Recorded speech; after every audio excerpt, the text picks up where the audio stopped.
Hey guys, hope you are having a fabulous Tuesday morning. Welcome to Coffee and Confidence. Let me adjust my screen. My name is Kim Torres. I'm here with my iced tea as usual, as I do not drink coffee. And we are going to be discussing potty training today. Potty training. Hi, Courtney. Thanks for joining us this bright and early. On a Tuesday morning.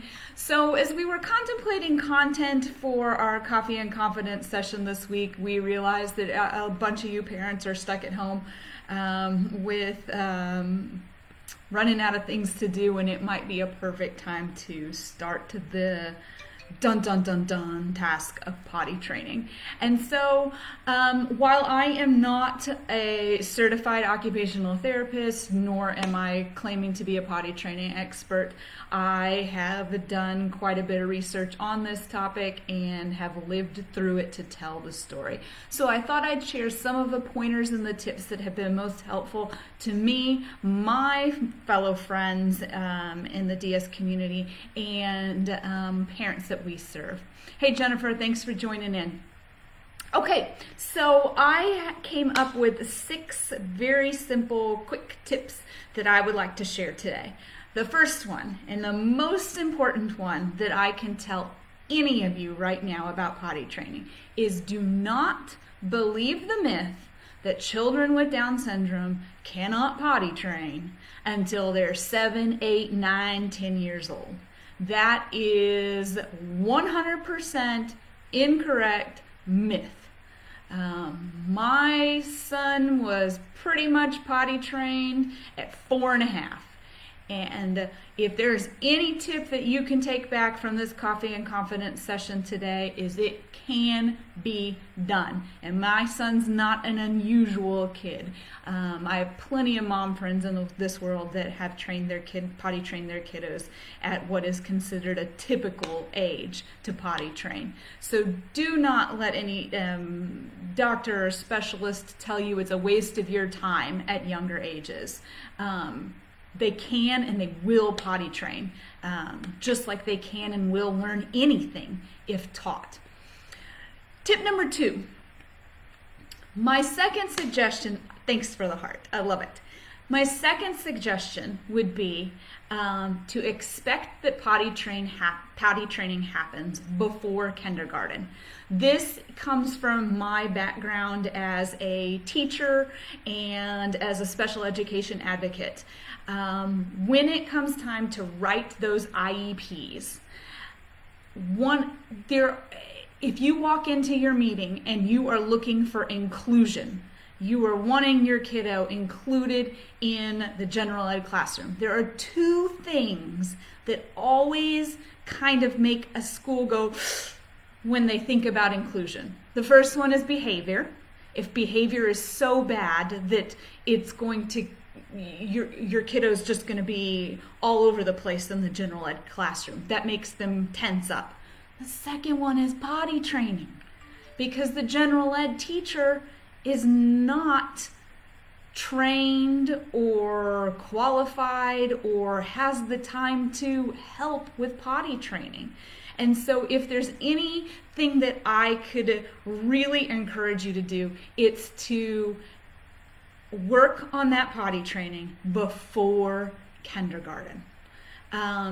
Yes, my Hayden, thank you for the thumbs up. My Hayden would have accidents from time to time in kindergarten, but his accidents weren't any more common than the other average kids that were entering school for their very first time. Remember, in kindergarten, you're getting kiddos that are entering school for the very first time. They've never been in a preschool or a daycare in their life. The first day they walk into school is their first day of kindergarten.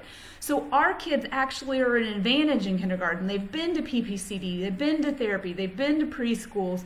Let them have that experience of potty training before kindergarten so that their number of accidents isn't any bigger than what the typical kindergartner would have. Tip number 3. Use those tried and true ABA therapy techniques. If you're not familiar with ABA therapy is the tried and true method of teaching individuals with autism. And while some of our kiddos do have a dual diagnosis, even if they don't have a dual diagnosis of autism, the ABA techniques are very step-by-step, concrete ways of teaching a skill. So for us, the two things that helped the most for us with potty training were first then statements. So these are statements where you say, first, we're going to go to the potty to pee, and then you can play with your toy. And so it very discreetly sets the tone as to what we're going to be doing first and then. And for us at our house, we still use first then statements on pretty much everything. It sets an exact routine of what's going to happen. So with potty training, first we're going to use the bathroom, then we're going to go do this.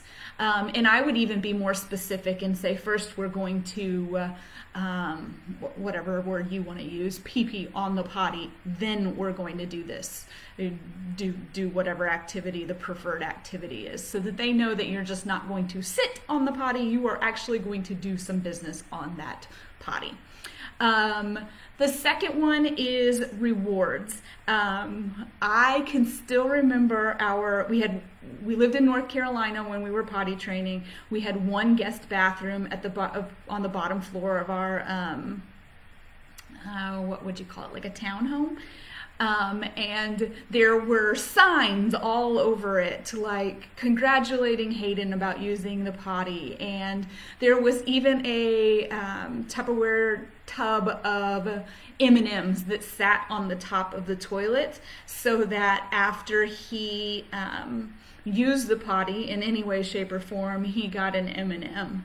And so I'm sure guests thought that we were the craziest family on planet Earth, but those M&Ms meant a ton to Hayden.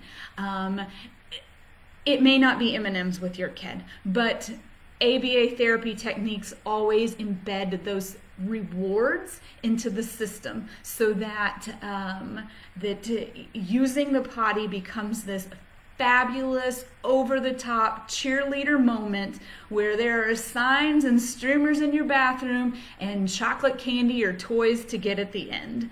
And so if you are not familiar with ABA, I would highly suggest that you do some Googling research here after this video and learn how, you don't have to be an expert on it or a certified behavior technician or even go to a clinic to get it done formally.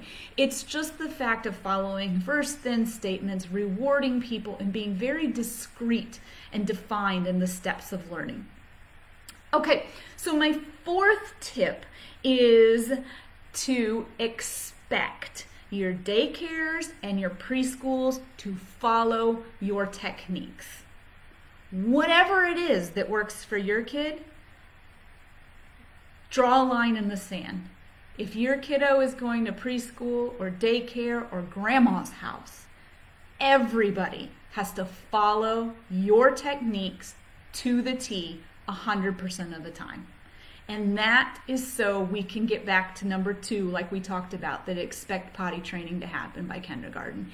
It has to be expected everywhere. Your kiddo can't be allowed to go to preschool and be ignored or not put on the potty or not given the M&M. It has to be followed 100% of the time for it to work. Number 5, tip number 5, repeat. I would say potty training was probably one of the most miserable tasks that we went through teaching Hayden. Gosh, it just took forever. compared to my daughter who was like potty trained in like 18 hours. It just took forever. And it took every gimmick along the way. We bought the books, we bought the videos. Rachel Coleman from Signing Times makes an amazing video called Potty Time.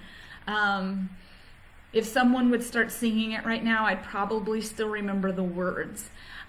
We bought the Potty Watch, which is this watch that you can buy on Amazon, and they still ship right now. And it buzzes your kid or beeps every 30 minutes to remind them to go to the bathroom. If you have the means to be able to buy those gimmicks, they help.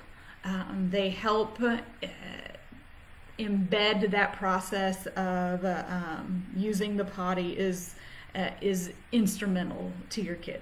It shows them that it's not just you that wants them to use the potty. Rachel Coleman wants them to use the potty.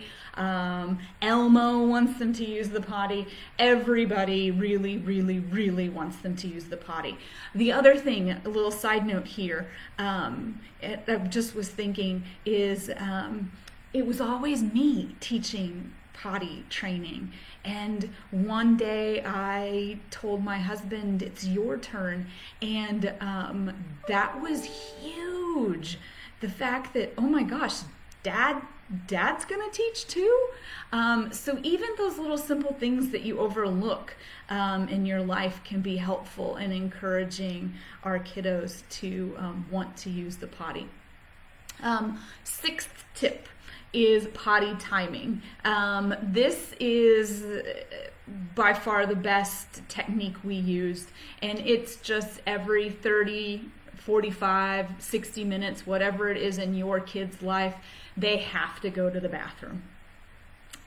And now's the perfect time to do it. We're all sitting at home with very little to do anyways. Or we're sitting at home trying to juggle a lot of things to do. Set your timer on your watch. They go off every 45 minutes. Go grab your kiddo, put them on the potty, and make them sit there until they potty. We would watch our iPad on the potty until we pottied. We would play toys on the potty. Again, I told you, like, our downstairs bathroom was seriously the epitome of a house guest's worst nightmare, I guess, unless they liked M&Ms on their toilet. So potty timing, where it's an event that takes place every so many minutes, is a very great way to get past this. I think Hayden had like this hump where he wasn't positive whether you were supposed to use the toilet or just pee in your diaper. Like, he just wasn't positive whether one was better than the other. They were both perfectly okay to him. And so kind of eliminating the option of using the diaper or pull-up was really instrumental to him. So those are my 6 tips for today. I always make these short and sweet, but if you joined late, here are my tips for today. Number 1, don't believe the myth that our kids can't potty train until they're like 10. Completely false. Number 2, expect it to happen before kindergarten. Just make it happen. It helps with getting those inclusion minutes that you're looking for. Number 3, use those tried and true ABA therapy techniques. If you want more information from my end of it, you can email me at ktorres@dsah.org, or you can just do a Google search. It's out there everywhere. They're the techniques used to help teach kids with autism.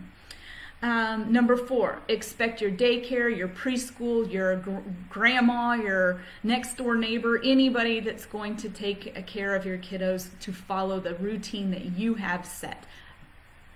Put it on a cute piece of paper, laminate it, and hand it out as you walk in. I mean, everybody's got to do it. Number 5, repeat. That's purchase those videos. Nowadays, they're probably all on YouTube. Those Elmo using the potty videos, Rachel Coleman's potty time, all of those things. Anything that can discuss potty and make it be a regular discussion and topic in your life is important. Our kids need that repetition. And then potty timing. Put them on the potty every so many minutes, whether they want to or not. And remember, it's going to be a fun, exciting place to be. There's going to be toys and streamers and M&Ms and maybe that's the only place they can play the iPad is when they're on the potty. And so it isn't a torture to get there every 45 minutes or so.